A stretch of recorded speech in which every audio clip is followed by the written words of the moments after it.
श्रोत्यो, रक्तदानाची मनामध्ये जी काही भीती असेल ना, काढून टाका. आपल्यापैकी बऱ्याच जणांना असं वाटतं, अरे मी रक्तदान केलं म्हणजे माझ्या शरीरातलं रक्त कमी होईल, मग मी आजारी पडेल काय, मला थकवा येईल काय, चक्कर येईल काय, मला बरं वाटणार नाही का? असं काहीच होत नाही. उलट रक्तदान केल्यामुळे आपल्या शरीरातलं जुनं रक्त काढून घेतलं जातं आणि नवीन रक्त 48 तासामध्ये तयार होतं. आणि मी नाही सांगत, हे डॉक्टर सांगतात, हे मेडिकल सांगतंय, आज विज्ञान सांगतंय. आणि एकदा का शरीरामध्ये नवीन रक्त तयार झालं की मग हृदयविकार, मधुमेह, थायरॉइड किंवा काय बीपी, ब्लड प्रेशर यांसारखे विकारांना जे आपण बळी पडतो ना, त्याचं प्रमाण कमी होतं. आणि म्हणून रक्तदान करावं. आपल्याला ताजं तवानं वाटतं म्हणून रक्तदान करावं. आपला तर हा फायदा आहेच आहे, पण सोबतच समाजाला सुद्धा रक्ताची गरज आहे. आज एकदा हॉस्पिटलमध्ये जाऊन यावं, एक फेरी मारून बघावी. आज कितीतरी पेशंट, लहान लहान मुलं आज रक्तासाठी तडफडतायत. कधी कुठल्या क्षणी मृत्यूच्या तोंडामध्ये आपण जाऊ हे सांगता येत नाहीये, का तर रक्त मिळत नाहीये म्हणून. श्रोते, आपल्याकडे रक्त आहे आणि रक्त ही एकमेव अशी गोष्ट आहे की दुनियामध्ये सगळं काय मिळतं. अगदी आता कृत्रिम बुद्धिमत्ता सुद्धा विज्ञानाने तयार केली, पण अजूनही रक्ताची निर्मिती करता आली नाही. हे रक्त केवळ माणसाच्या शरीरातच तयार होतं. माणसाच्या शरीरात म्हणजे प्राण्याच्या शरीरातच तयार होतं. ते बाहेर कुठेही तयार करता येत नाही. आणि अशा रक्ताची आज समाजाला गरज आहे. आपला एक थेंब कुणाचं तरी अख्खं आयुष्य वाचवू शकतं, वाचवेल ना.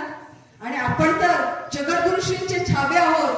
आज आपण समाजामध्ये बघायला गेलं तर समाजात इतका रसा तळाला गेलेला आहे, इतका हसायला गेलेला आहे. आज प्रत्येक माणूस फक्त स्वतःची पोळी कशी भासता येईल एवढाच प्रयत्न करतोय. दुसऱ्याचं भलं पुरं तर सोडूनच द्या, फक्त माझं पोट कसं भरेल एवढ्यासाठीच प्रत्येक जण जगतोय. मग दुसरा खड्ड्यात का जात नाही? मला त्याचं काय देणं घेणं नाही. तुम्ही जगा आणि दुसऱ्याला जगवा.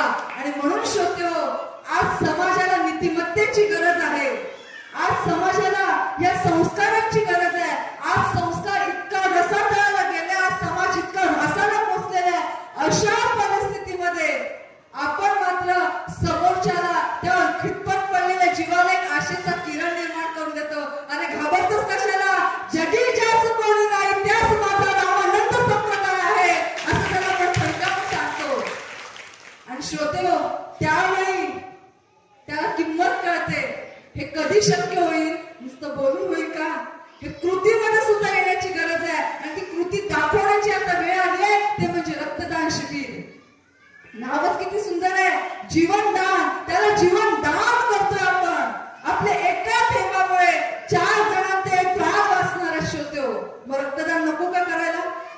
खास करून महिला घाबरतात, कसं काय होईल, घर सांभाळायचं असतं, सुई टोचली जाते, एवढं पिशवीभर रक्त काढलं जातं. अजिबात घाबरू नका. यामागे विज्ञान आहे. जसं आता सांगितलं तसं रक्त काढल्याने पण आरोग्य सुधारतं. आणि त्याहीपेक्षा आज आध्यात्मिक शाळेमध्ये आपण अनेकदा ऐकतो, प्रभू सांगतात की आम्ही प्राण जर मागितला ना तरी तो देण्यासाठी माझे हजारो शिष्य तयार आहेत. आणि आपणही म्हणतो की गुरुंनी माझा प्राण मागावा, तो मी द्यायला तयार आहे. पण गुरु इथे प्राण मागतच नाहीये, तो गुरु रक्ताचे 2 थेंब मागतायत. ते नको का द्यायला? आपण दिले पाहिजेत ना.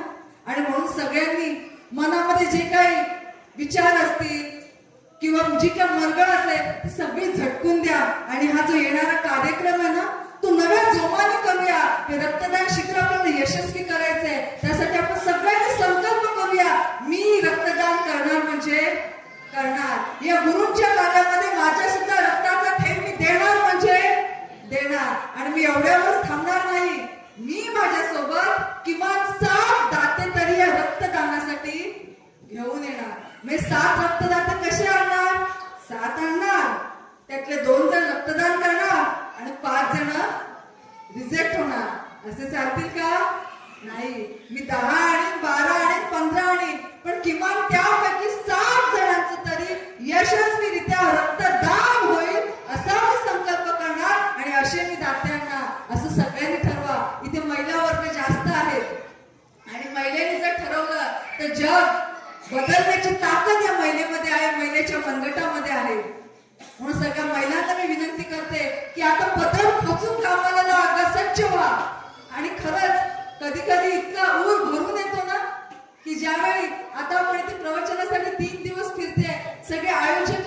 सगळं